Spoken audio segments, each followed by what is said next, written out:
Здравейте и добре дошли в това видео. В това видео искам да разгледам малко вграждането на профили в HiCAD. Тук в този диалог имаме най-различни възможности.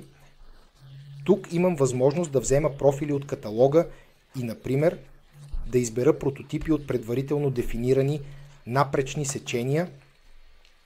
Разбира се, имам възможности да създам скица тук и след това да я пренеса в D. В този случай съм избрал каталога тук и когато натисна този бутон, влизам в каталога.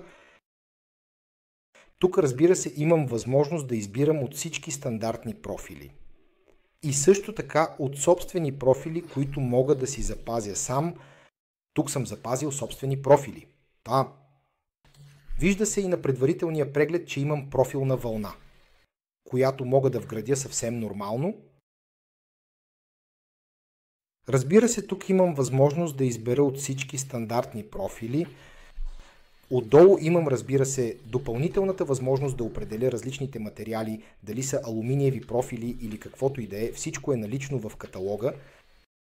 Тук просто искам да взема една формована тръба и следващата възможност е да я вградя перпендикулярно на обработваща равнина, което ми е необходимо, когато съм на равнина или в напречно сечение. Или като пример тук с две точки. Освен това имам възможност да избера варианта за вграждане. И така, в кой момент искам да го вградя, защото разбира се мога да го променя по всяко време по-късно. Или може би искам да избера някаква определена точка при специални профили. В този случай оставам в моя център.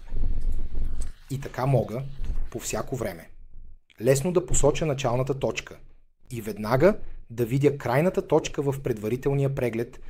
Веднага се вижда на графиката, че този профил сега би бил 2 мета дълъг и би бил вграден под прав ъгъл.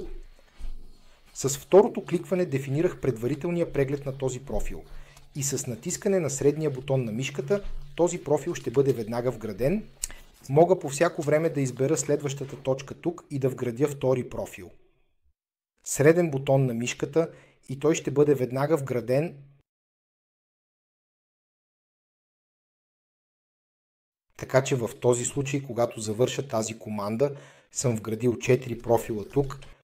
Тези 4 профила са вградени тук на някакво разстояние и искам в това кратко видео да покажа как мога лесно да определя тези профили на определен размер. В този случай сменям тук начина на представяне и мога да кликна върху този профил.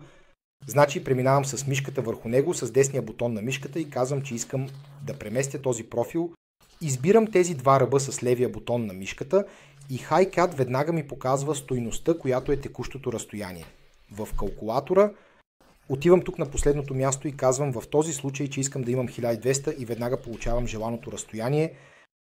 Същото правя и с горния профил. И в този случай искам разстоянието да бъде 2500. Сега имам тук моите външни разстояния и най-лесната команда дори в стоманените конструкции е скосяване 2001, т.е. избирам краищата на профилите едно след друго и тези профили веднага се изрязват под ъгъл. Ако върна това отново в D-изглед и в аксиометрия, веднага виждам, че съм създал рамка от формувана тръба с 4 профила. Разбира се, мога по всяко време да променя разстоянията и размера на тази формувана тръба и командите тук ще бъдат идентични.